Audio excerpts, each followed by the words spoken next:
यहाँ काफी लोग जिनको कांग्रेस ने 45 साल से पाला, जब पार्लियामेंट के इलेक्शन हारे तो लीडर ऑफ अपोजिशन बनाया, कैबिनेट मिनिस्टर बनाया। हमारे कुछ लोग, जो लोग कश्मीर में और जम्मू में अपने आप को सीनियर बता के चले गए, ये लोग कांग्रेस में कुंडली मार मार के 40 साल से बैठे थे। आज 2014 से लेके 2022 तक 8 साल मुकम्मल होके 9वां साल चढ़ गया बीजेपी को। जरा बताओ कहां है वो स्मार्ट सिटी, कहां है वो डेवलपमेंट, कहां है वो रोजगार, कहां है वो एसपीओ को परमानेंट करना, कहां है वो वीडीसीओ को परमानेंट करना, कहां है वो डेली वेजरों को परमानेंट करना। हर एक मैनिफेस्टो से बीजेपी मुकर गई।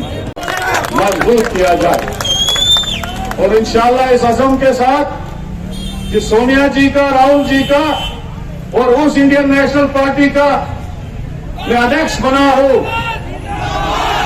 जिसने इस भारत देश को, इस हिंदुस्तान को, जिसमें उस वक्त इसके साथ हिंदुस्तान, पाकिस्तान और बांग्लादेश भी जुड़ा था, सबसे ज्यादा अगर कुर्बानी इस देश को आजाद करने के लिए दी वो कांग्रेस पार्टी ने दी।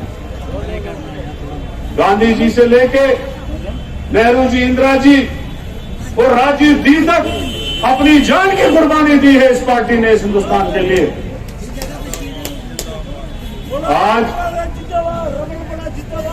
हिंदुस्तान दुनिया की बहुत बड़ी शक्ति बन चुका है, मिलिट्री पावर में चौथा नंबर है, इकोनॉमी में बहुत बड़ा नंबर है, डेवलपमेंट में इतना आगे चले गए हम।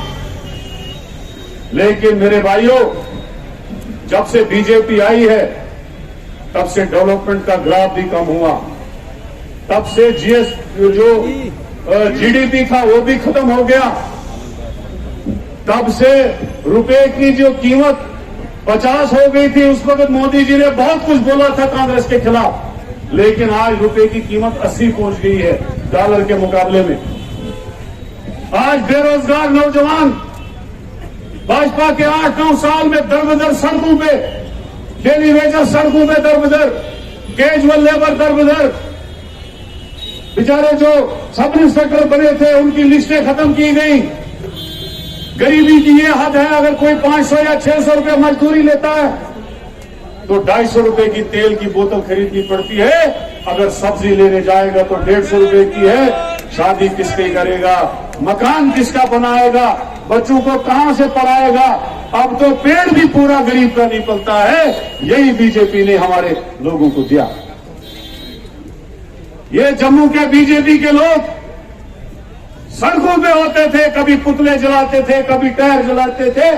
एक ही हवस थी उनको कि हम किसी तरीके से इक्तदार में आए। जब इक्तदार में ये लोग नहीं आए थे तब कहते थे कि हम जम्मू के साथ नाइंसाफी हो रही है, जम्मू के साथ जुल्म हो रहा है, यहाँ के लोग बेरोजगार हैं, यहाँ पे डेवलपमेंट नहीं हुई है।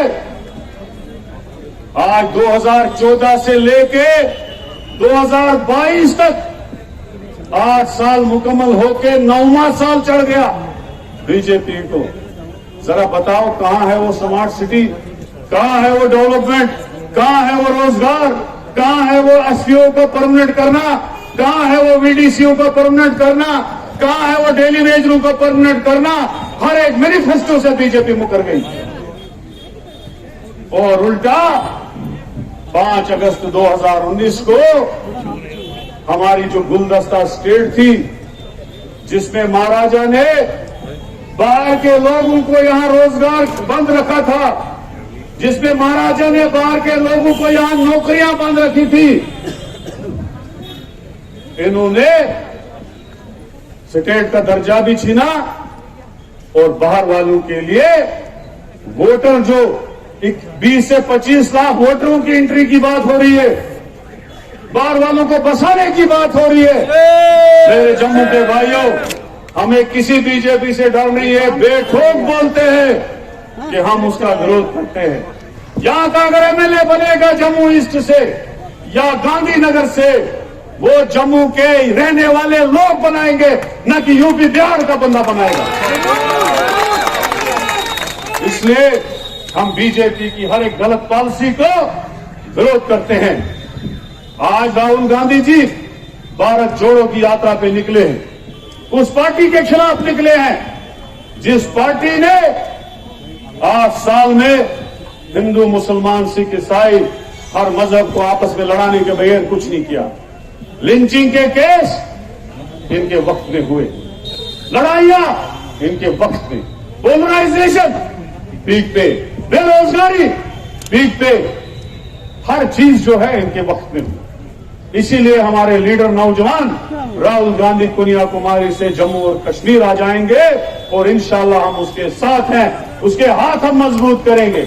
यहां काफी लोग जिनको कांग्रेस ने 45 साल से पाला, जब पार्लियामेंट के इलेक्शन हारे तो लीडर ऑफ अपोजिशन बनाया, कैबिनेट मिनिस्टर बनाया, लेकिन आज किस बेदर्दी से उस सोनिया जी के खिलाफ वो बोल रहे हैं जिस सोनिया जी ने उनको चहेता बनाया था, जिस सोनिया जी ने उनको जीतने के बगैर राज्यसभा के पद दिए, जिस सोनिया जी ने उनको मिनिस्टर बनाया, एलओपी बनाया।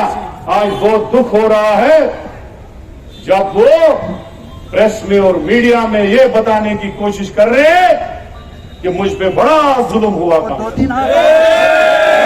जुल्म हुआ, मुझे तबाह कर दिया कांग्रेस ने, क्योंकि मुझे 45 साल बड़े बड़े पदों पर रखा। वो लोग समझते हैं, लोगों को पता है कि जनाब कितना जुल्म आपके साथ कांग्रेस है। इसलिए हम कांग्रेस के साथ है इस सख्त दौर में भी। और भाइयों याद रखना, जब 98 में मुफ्ती मोहम्मद सैयद कांग्रेस छोड़ के चला गया था, हमारे पास 2 एमएलए बचे थे। उस वक्त भी लोग कह रहे थे नहीं जी कांग्रेस टूट गई, कांग्रेस चली गई, कांग्रेस खत्म हो गई। लेकिन दोबारा कांग्रेस इख्तियार में आई, 2 बार हुकूमत बनाई, एमपी बने, म्युनिसिपलिटियां बनी, सरपंच बने, बीडीसी डीडीसी बने। इन चीजों से कांग्रेस खत्म होने वाली नहीं है। आज आदि नेशनल कॉन्फ्रेंस में कांग्रेस के लोग, आज ये जो नई पार्टी बनी है हमें इनसे कोई गम नहीं है। यहां 7 पार्टियां हो, एक थी, एक और बन गई, कोई परवाह नहीं होती है। परसों से आम आदमी पार्टी के बड़े शोचे चल रहे थे, आज जैसे दफन हो गई है जम्मू कश्मीर।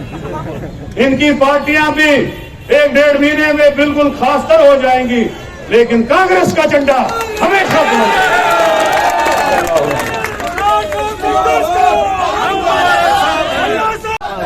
हमारे कुछ लोग, जो लोग कश्मीर में और जम्मू में अपने आप को सीनियर बता के चले गए, ये लोग कांग्रेस में कुंडली मार मार के 40 साल से बैठे थे, नए लोगों को आने नहीं देते।